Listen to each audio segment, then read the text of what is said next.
In the Himalayan foothills, Kathmandu long has been a crossroads.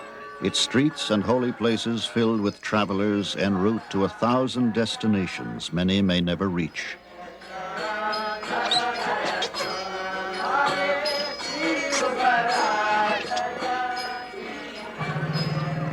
Watched by the gods, some go to market to sell or buy. Some seek to earn a higher form in their next reincarnation. Some climb the steep steps to nirvana, hoping to escape the tumult of daily life.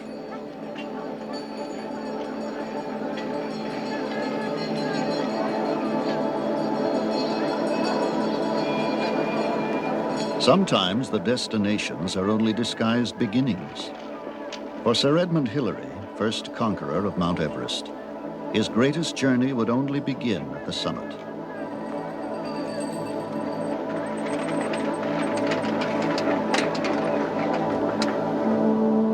It would traverse not only the great landforms of Earth, but a less visible geography, the private landscapes of one man's passage through the years.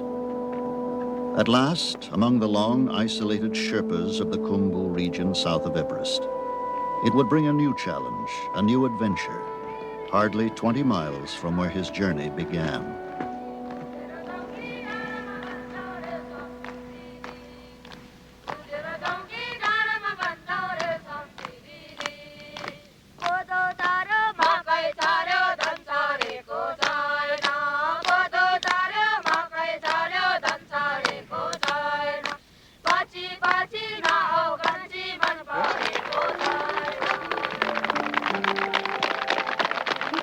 Today, Hillary is a folk hero in the Khumbu. With ceremonial scarves or katas, the Sherpa children honor not the great Sahib who climbs mountains, but the friendly giant who has brought them their first glimpses of a world they never knew. It has been a trade of sorts. In changing their lives, Hillary has changed his own.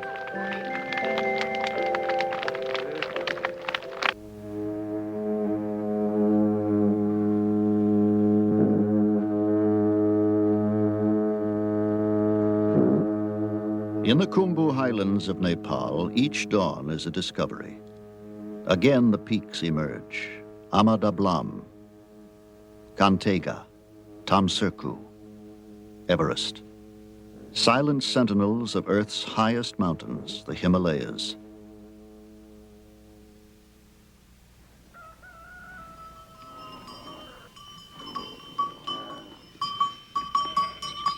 In the Sherpa villages of Kunde and Kumjung, by ageless habit, yaks and goats are sent to stony pastures, and the juniper smoke from 100 scattered fires carries morning prayers to the gods.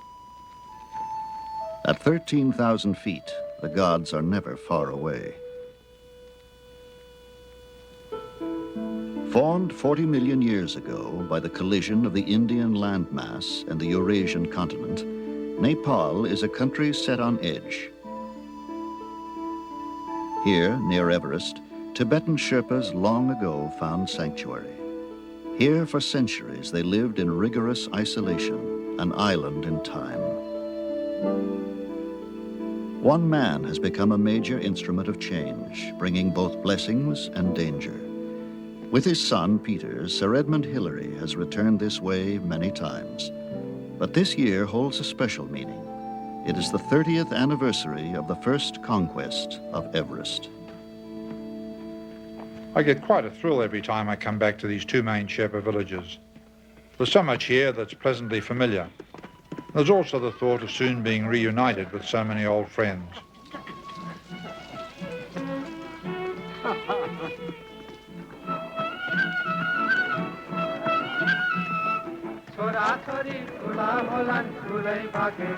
Again they walked the village lanes, welcomed by the greeting of clasped hands and murmured, "Namaste."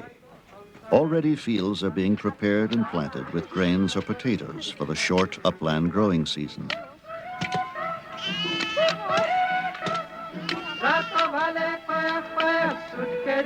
Across a wall bounds an old and irrepressible friend, Fudorje, Hillary's companion on many a climb. Yeah.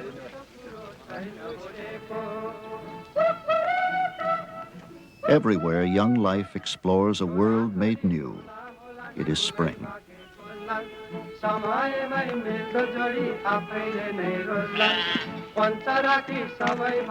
At last, father and son enter the house that long ago became a second home.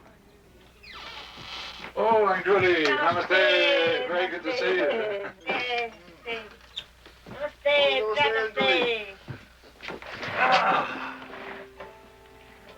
In this house, I can always be sure of a warm welcome and a cup of Tibetan tea.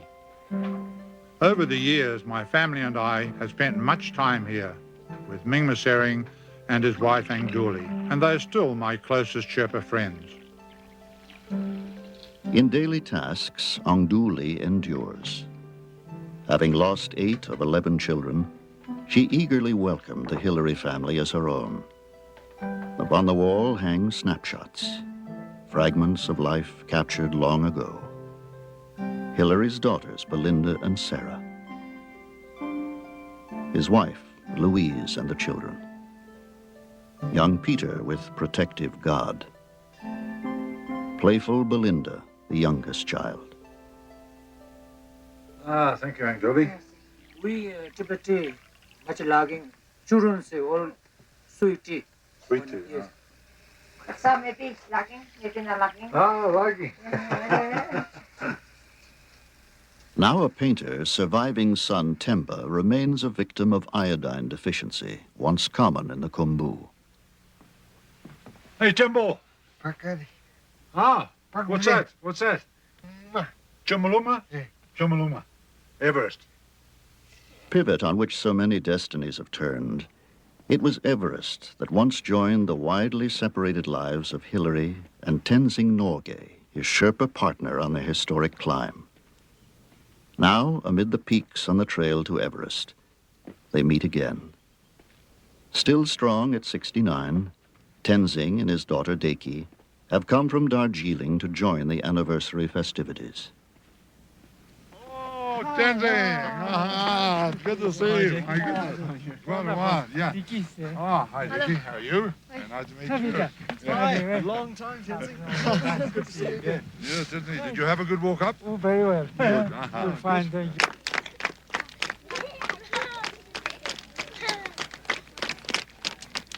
In Britain today, there will be a more formal celebration, but Hillary and Tenzing have chosen to come here, not only to be honored, but to honor the families of so many Sherpas who have risked and often lost their lives on many an expedition.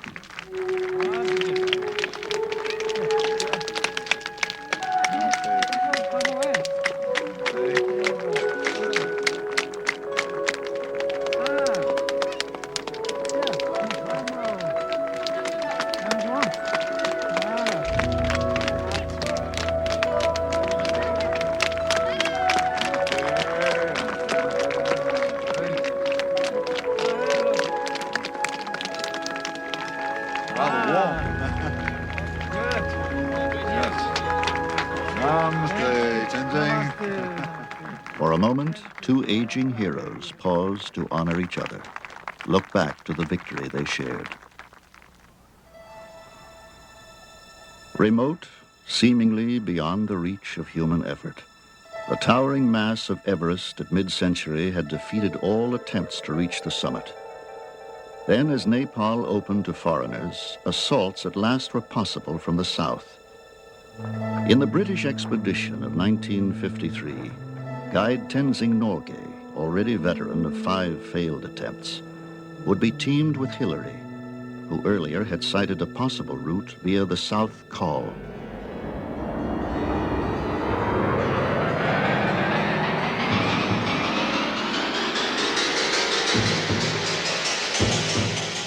With the return of the first assault team, the challenge was passed to Hillary and Tenzing. The earlier team had reached a point hardly 300 feet below the summit. Now, exhausted and frozen, there was somber evidence of the tests that lay ahead. But storm intervened.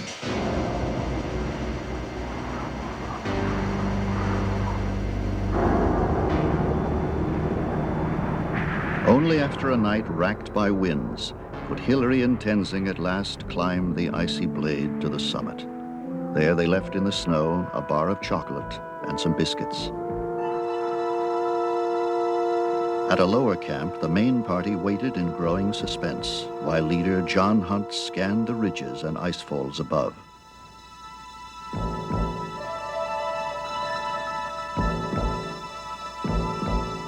Then, at last, the returning climbers appeared, led by a teammate, lifting his thumb in a sign of triumph.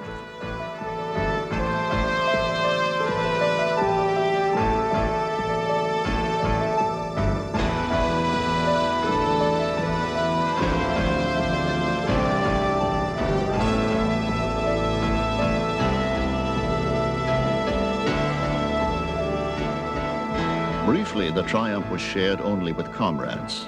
Then word flashed to the world. This is the BBC Home Service. Here is the news. Mount Everest has been conquered by members of the British expedition. The news reached London in a message to the Times. It said that Mr. E.P. Hillary, a New Zealander, and Tenzing Bhutia, a Sherpa, had reached the summit last Friday, May 29th. The message added, all is well. In London, the coronation of a queen now was marked by a fitting tribute. For a new Queen Elizabeth, an obscure New Zealand beekeeper had set a flag in high, thin air, past a boundary never crossed by man. Quickly knighted by the Queen, Sir Edmund soon pledged loyalty to another lady, Louise, the young musician who became his wife. Yet domestic bliss soon would be exchanged for the wintry wastes of Antarctica. There, Hillary would lead a caravan of modified farm tractors to the South Pole, setting up supply depots for the first Antarctic crossing. Hero to the world, symbol of high adventure, his life would become a continuing odyssey, seeking new challenges around the globe. Sometimes, with the indomitable Louise on less spectacular expeditions, in New Zealand or the Alaskan wilderness, he discovered the new adventure of watching his children grow.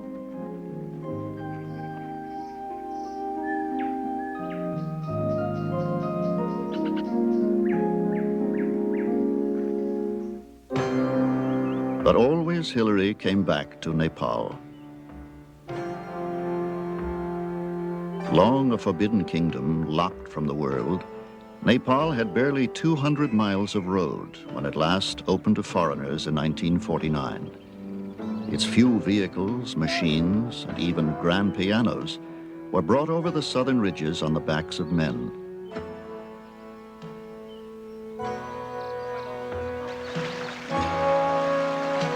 Its terraced uplands, built by the labor of centuries, were joined by a labyrinth of trails on which astonishing burdens were carried by the hardy hill folk or their caravans of yaks.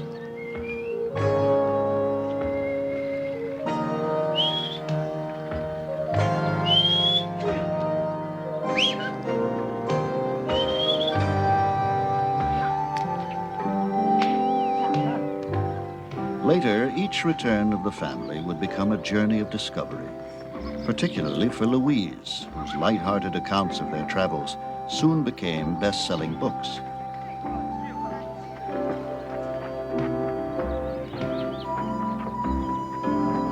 Learning the country by climbing it, the children were taken by their father to see the great peak that had changed his destiny and theirs. For the first time, 12-year-old Peter would glimpse the mountain that one day would draw him like an inescapable challenge.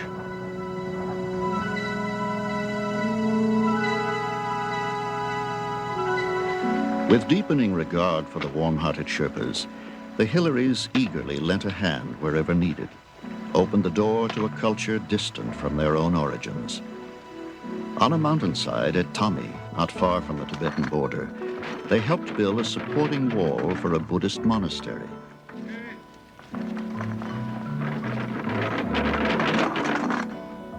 Its new leader was a 12-year-old boy, believed to be the reincarnation of a previous head lama, or Rinpoche. When I first went to the Himalayas, my major interest really was in climbing mountains. I got to know the local people, the Sherpas, and enjoyed them very much. And by spending time in the villages, it became impossible for me not to realize that there were so many things lacking. There were so many things that we took for granted in our society that they simply didn't have. And because I was very fond of my Sherpa friends, I had this sort of nagging worry all the time. Shouldn't we be trying to do something about the future of the Sherpas and to help them to withstand the changes that were likely to take place? Around Hillary, often watching, were the beautiful Sherpa children, open, quick to laugh, endlessly inventive in play. Yet untaught, their innocence one day could become a prison. In all of the Khumbu, there was not a school to help them grow. He would always remember the words of a village leader, "Our children have eyes, but they are blind." And it was then at that particular occasion that I decided, well, instead of sort of thinking about it for years and talking about it, maybe I should try and do something about it.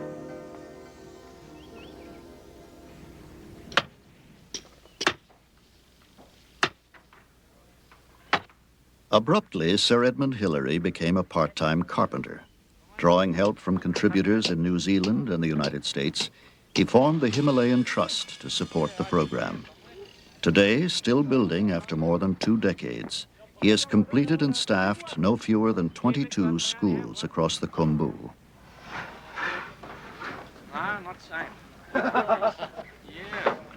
We have a good experienced team to do the job. My brother Rex is a builder by trade back in New Zealand, and he's come over here quite a few times to help on these projects. But without Mingma's organisation and authority amongst the Sherpas, I could have done nothing. The patterns of construction have changed little since the building of the first school in 1961.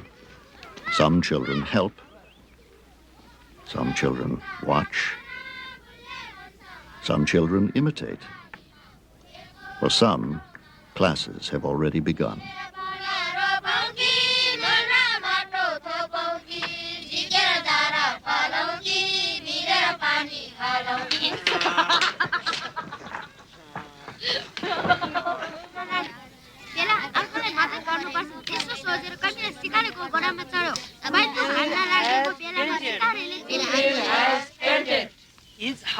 His house. The men have climbed.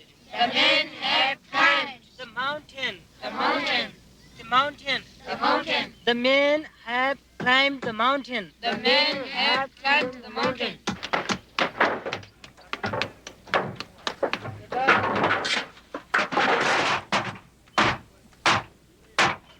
This is the thing I've always liked about the Sherpas. They always are prepared and know what they can do.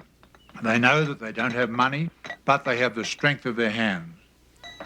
In days gone by, even my own children, Peter, Sarah and Belinda, used to work in with the local children, carrying rocks and carrying chunks of timber, and I really think they enjoyed it. It's quite exciting to watch a school rise up from its foundations and to see the rock I used to climb being fashioned into schoolhouse walls. A rudimentary structure, unheated, dependent on natural light, the new school at Chondrikaka is a center of village pride. Quickly the people gather, bringing bottles of chang, the local spirits, for the celebration.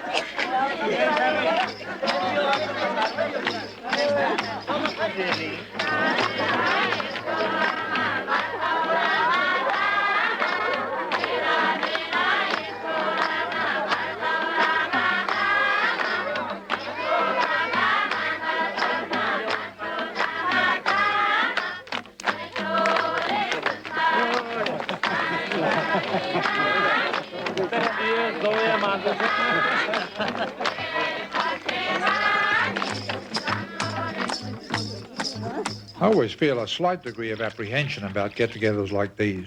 Any Sherpa gathering tends to become a somewhat festive occasion, with the local beer and spirits flowing rather freely, and mostly in my direction. And it's really quite a challenge to survive these functions in an upright position.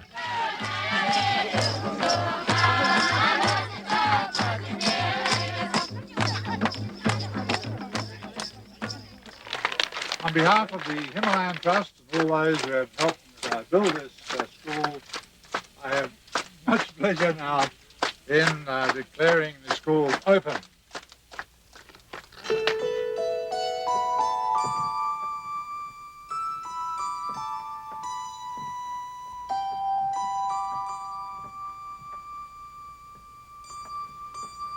For the first time, the children enter the still empty classroom.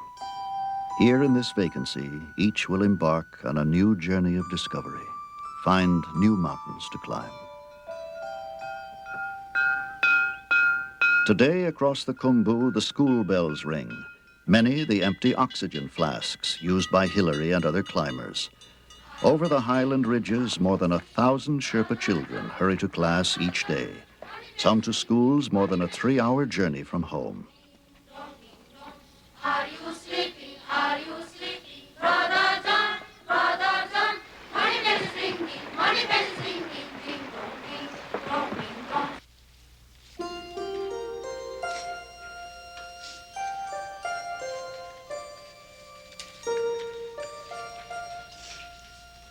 At Kumjung, Hillary remains close to its day-to-day activities, still enjoys visiting the first school he ever built, watching children draw pictures of a wider world they have never seen outside a book. Largest of Khumbu schools, with an enrollment of nearly 300, Kumjung has a proud record of outstanding students, some already entering leadership roles in Nepal. Square plus 1 square plus 1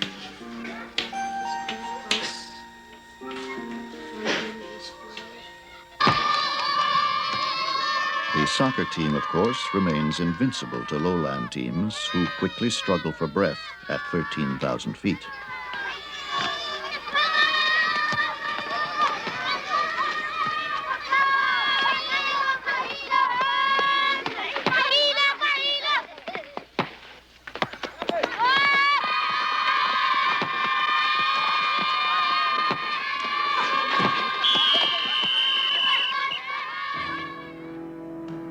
But schools are only part of a wider effort by Hillary and his associates. Under his direction, 3 landing strips have been carved on the mountainsides, ending forever the centuries-long isolation of the Sherpas.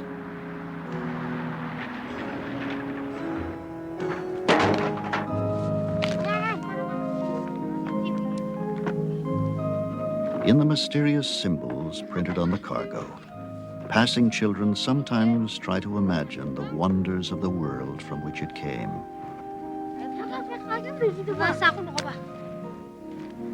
Built by Hillary, scattered clinics and 2 hospitals at last provide medical care and have brought a new awareness among the Sherpas that smoky dwellings and lack of sanitation cause many of their chronic maladies. At Kunde, even the local lama has found a new trust in modern medicine.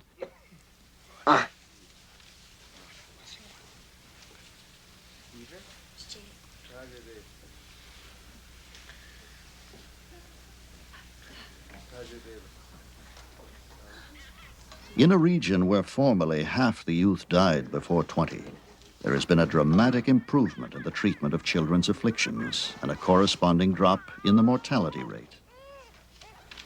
For some, the cures seem nearly miraculous. Here, a boy whose hearing has been severely impaired since birth can hear the full wonder of sound for the first time.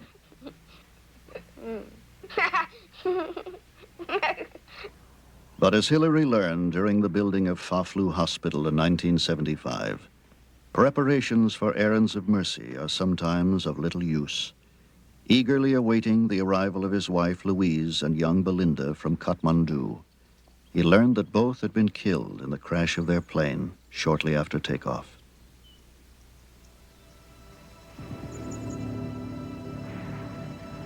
For Hillary, that day was darkness, the beginning of a long journey across a private wasteland without compass or place to rest.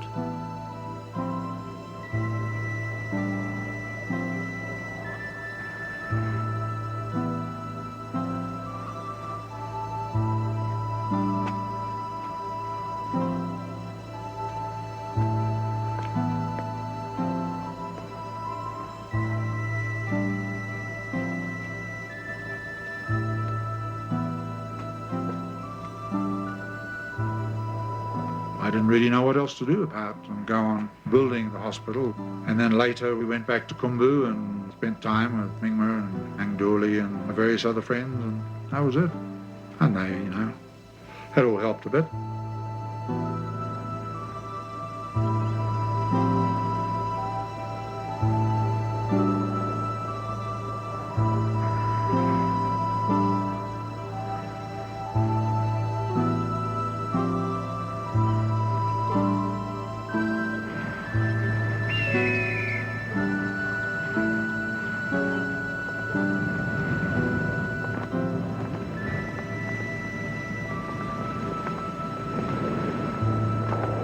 Shaken, Hillary went back to work, building new classrooms, adding to others. That wall's a bit bulgy. Yeah. Well, I think it'd be better to do a proper job with it. And you'll have to put other frameworks in, won't you? Yeah. Frame. Yeah. It's measured. Now at Namche Bazaar with his brother Rex, he studies the damage of time and weather to a school built years ago, draws plans for needed repairs on its structure. I think we're going to lease it soon better than timber permit sometime. Still Hillary's trusted sirdar, or foreman, Mingmat Sering jokes over the division of labor in providing the lumber, who will cut and who will carry. Hopping, cherry. Are they helping carry? Yes. This okay? Yeah, that's good. That's okay. It's a big help. Yeah, those fellow we cutting, giving, then they carry. Yep.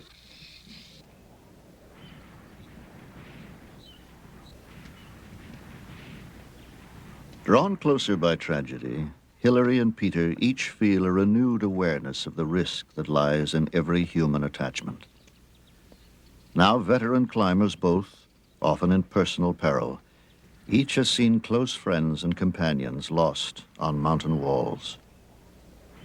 Even Peter was nearly sacrificed on the soaring altar of Ama Dablam.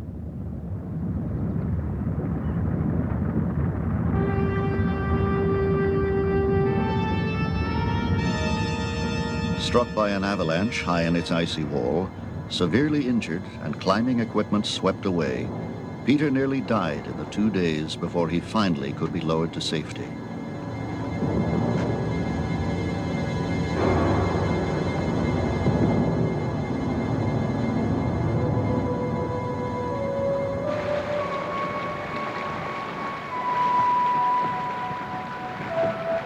For Hillary himself, the summits have a new and poignant meaning.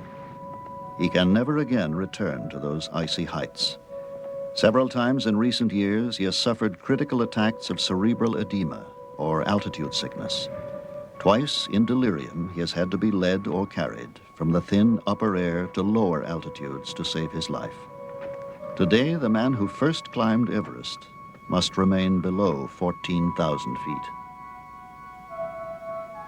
But today, with Peter and Mingma, he will press the barrier, view at a distance the summit on which he stood 30 years ago. For at last, Peter is ready to answer the summons he first felt as a 12-year-old boy, staring in awe at the mountain his father had climbed. Already, Peter has begun preparations for an attempt on Everest by its formidable West Ridge. A geologic accident that became the highest point on Earth, Everest has long been a challenge to Western man. But to the Sherpas, the peaks were something else. Migrating from Tibet several centuries ago, the Sherpas found an endlessly changing world of mist and stone, where peaks and trees and streams appeared and vanished with magical swiftness. Quickly, their imaginations populated the landscape with gods, demons, and spirits of every kind.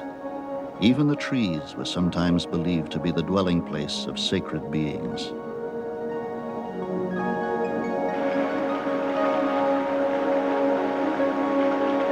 In a continuing dialogue with the invisible or disguised powers around them, they have given prayer 1,000 forms, 1,000 means of transmission, written on hand-turned cylinders and water wheels, printed on prayer flags and banners waving in the wind. Inscribed on shrines or chotans, engraved on stone tablets or manis, even on rocks in rivers and trailside boulders. Committed to the elements, it is hoped that the prayers will reach their protective gods. The sun diffuses the fading prayer, rain spreads it through the rivers, wind carries it to the heavens.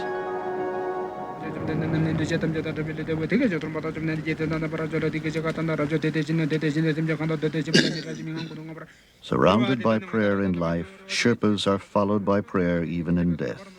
Into the ear of the dead, the dying, or those soon to die, a monk chants passages from the Tibetan Book of the Dead to guide the consciousness of the deceased in the interval between death and rebirth.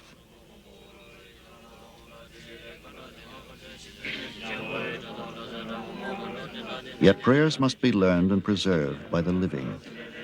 At Tami Monastery, its great library of Buddhist scripture must be read and taught each year.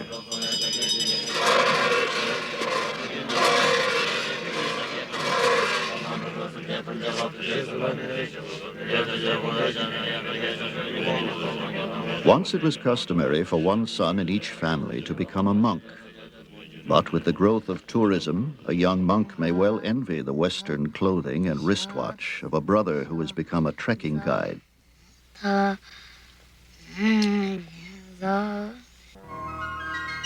First encountered as a 12-year-old boy, the head lama again welcomes an old friend.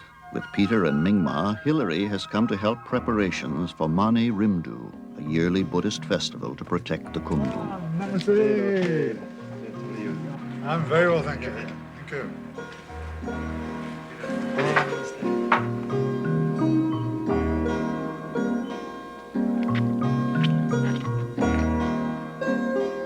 In the courtyard of the monastery, helped by bare-legged monks, Rex and the rest of the Hilary construction team are swiftly completing improvements on the paved court and adjoining structures.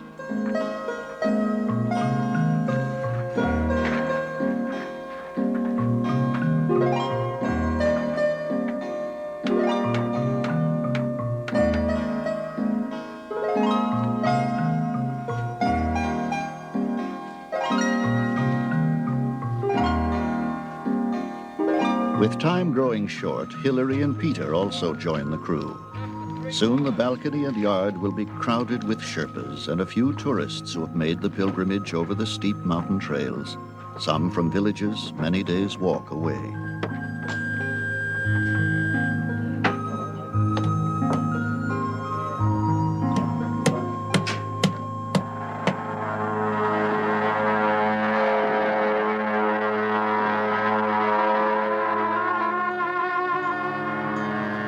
With the sounding of horns, the great cycle of dances begins. As in the religious mystery plays of the Middle Ages, the Sherpas act out their myths, make theater out of faith. Often using the symbols of ancient beliefs in magic, the dances again promise the victory of good over evil. In the Khumbu, every mountain has a spirit.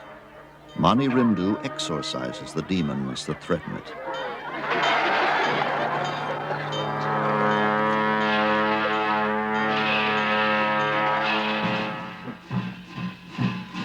Backstage in the Gompa, or temple, Another ritual is taking place.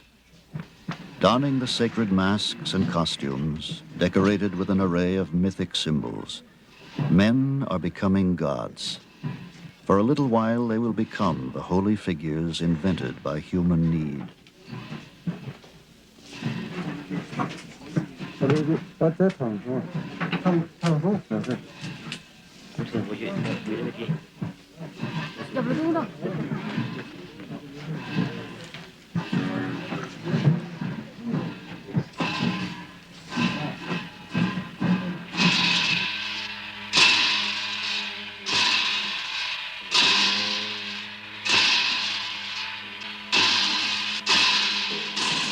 Now, like a challenge, a crash of cymbals demands the attention of the threatening adversaries. For it is in the dance of the so-called 8 Furies that the climactic struggle with the evil spirits occurs. In it, the benign gods rise in terrible wrath to defeat and drive away the demons.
Once again, the protective gods disappear into the Gompa.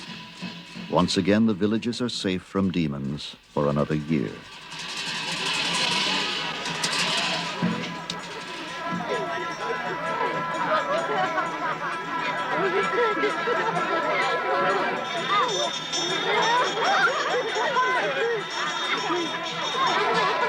As always, the people form a line to pass the Rinpoche, bring gifts wrapped in ceremonial katas. One by one they are blessed, take a sip of tu, or holy water, with a sprinkle on the head, then taste a bit of toma, made of flour and butter. The ritual greatly similar to Christian communion with its wine and wafer.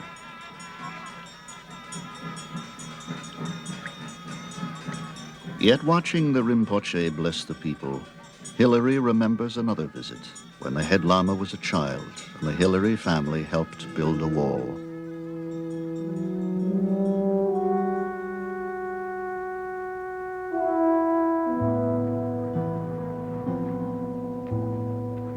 On the western ridge above Kunde, Mingma's wife, Angduli, also remembers.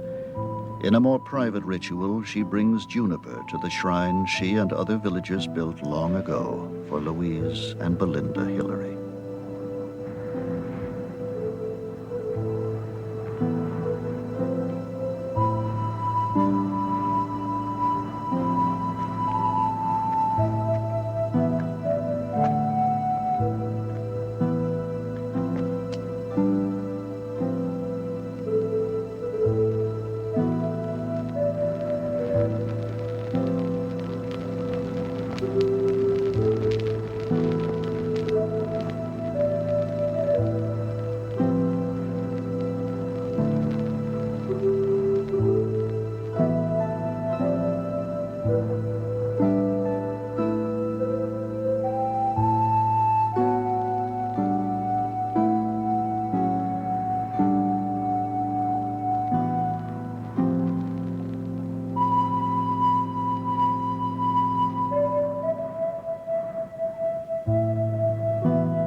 Yet even the 8 Furies cannot protect the Sherpa villagers from the risks of change.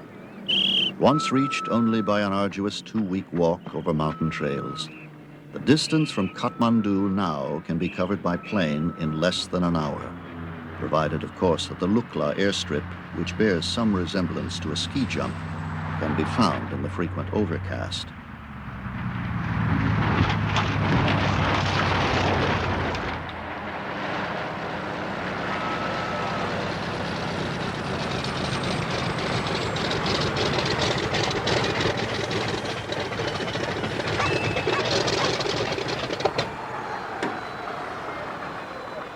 Speaking a dozen languages, tourists from Europe, Asia, and America disembark from the aircraft, pass through the villages, alarming small dogs, awakening the merchants, and delighting the local children who have discovered the blessings of balloons and bubble gum.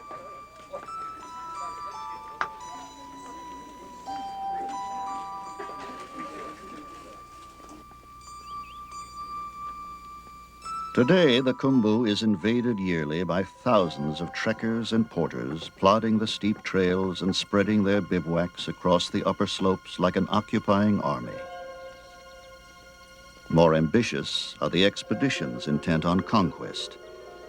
Since Hillary and Tenzing first reached the summit, nearly 150 men and women have stood on Everest.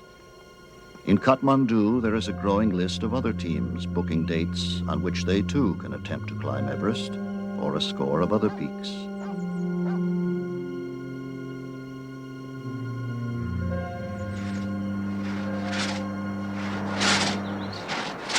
Everywhere the sound of the saw is heard. Hillary tells of its impact. I believe the problem of conservation in the Khumbu area is a very serious one indeed. There are literally dozens of small hotels being constructed with a view to supplying accommodation to walkers and trekkers and climbers. This has put a very considerable pressure on the local timber resources. In the old days, the Sherpas used to have very strict rules about where they cut firewood and how much they cut. And the whole society was well balanced ecologically. All that has changed. Nowadays, most of the upper valleys have been completely denuded, and many of the forests have been thoroughly thinned out. As the Sherpas are learning, their mountain homeland is astonishingly fragile. Not only in the Khumbu, but throughout Nepal, trees are being cut at a devastating rate, 1/3 the nation's forest in the last decade. Already, ravaged slopes are bringing disastrous penalties. No longer held by trees, landslides are destroying terraces built by centuries of patient labor, have even swept away or buried entire villages.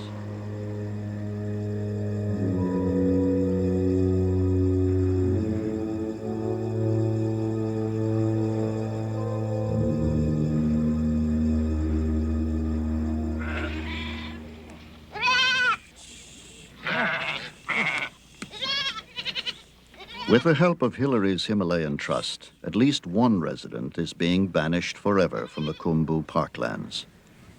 Relentless foragers of seedlings and low vegetation, goats long have threatened the slow-growing shrubs and trees of the high country.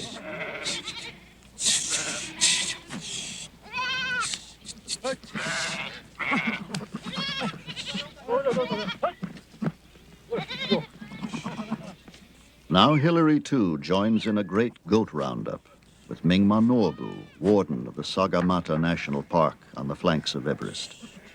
From the scattered slopes, almost 500 goats at last are gathered near Namche Bazaar and driven to the less vulnerable lowlands in the south.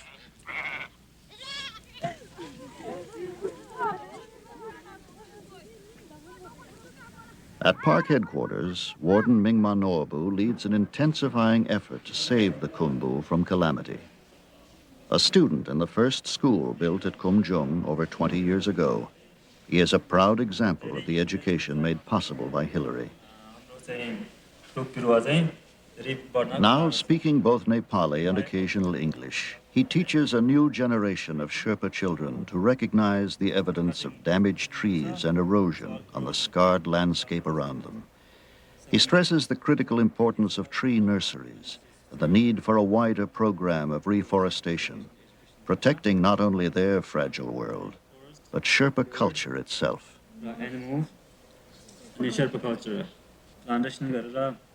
Celebrated in a museum photograph, the climbing of Everest by Hillary and Tenzing hastened the changes taking place in Nepal.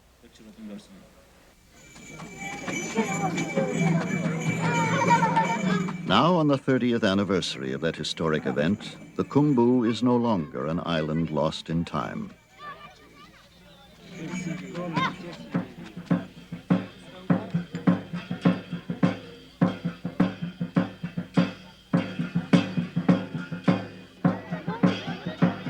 Yet the past sends emissaries.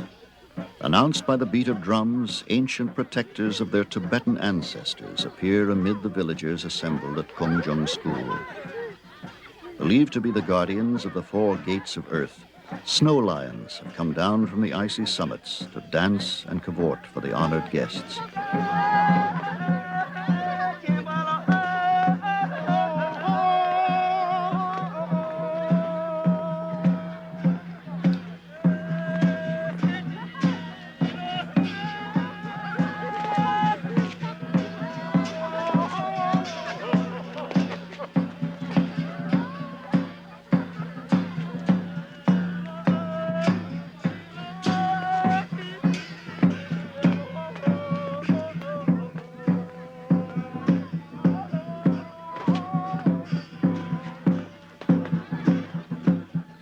While the conquerors of Everest sample the home-brewed chang of the village women, the school staff prepares a lesson on how mountains really should be climbed.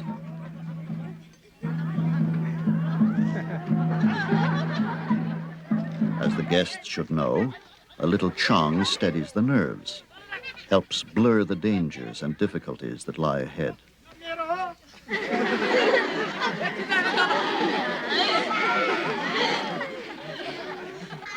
A helping hand is always appreciated.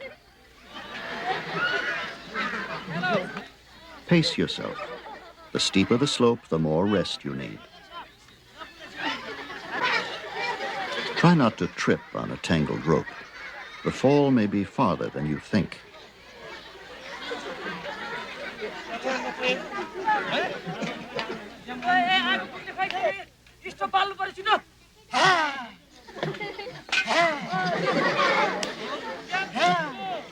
When altitude sickness strikes, a whiff of oxygen can work wonders.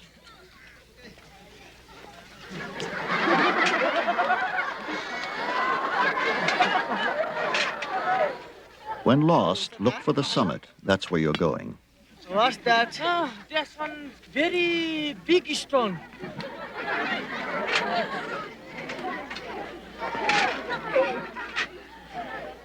In the final assault on the last gale-swept ridge, don't lose heart. You must help to me. Hello, Sardar. You must help to me. Hello, Sardar. Hello. I'm ready. I'm going down. I'm going down. Hello, Sardar. Okay. Thank you very much.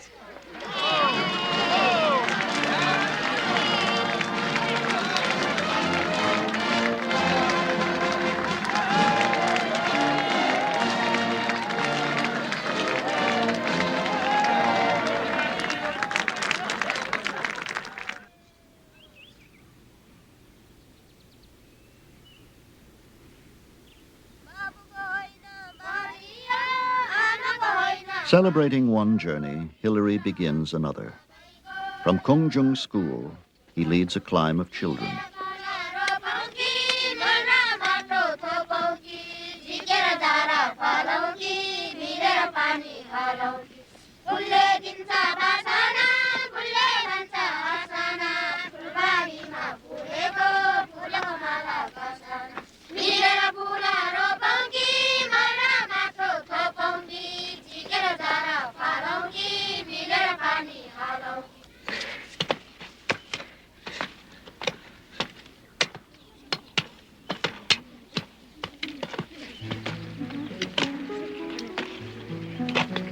Bearing seedlings of fir and rhododendron from Sagamata's nurseries, the students of Kumjung School are bringing back growth to the blighted slopes below Everest. Helped by Hillary as they commit roots to soil, they are part of a new children's crusade, not to seek redemption in heaven, but to renew life on earth.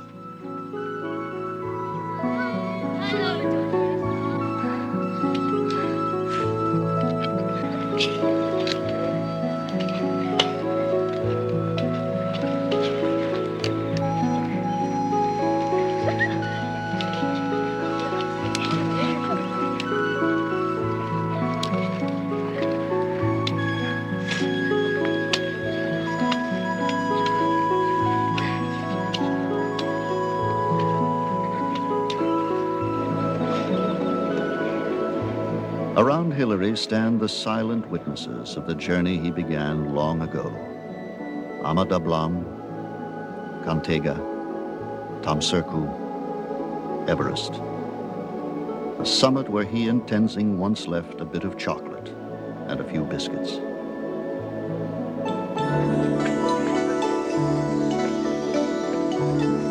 Today he has brought a richer gift, the small beginnings of a new woodland, the little trees protected by the prayers of children.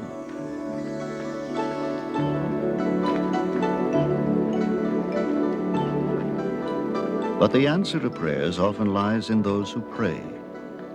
In the opening minds of Khumbu's children lies a measure of their world to come.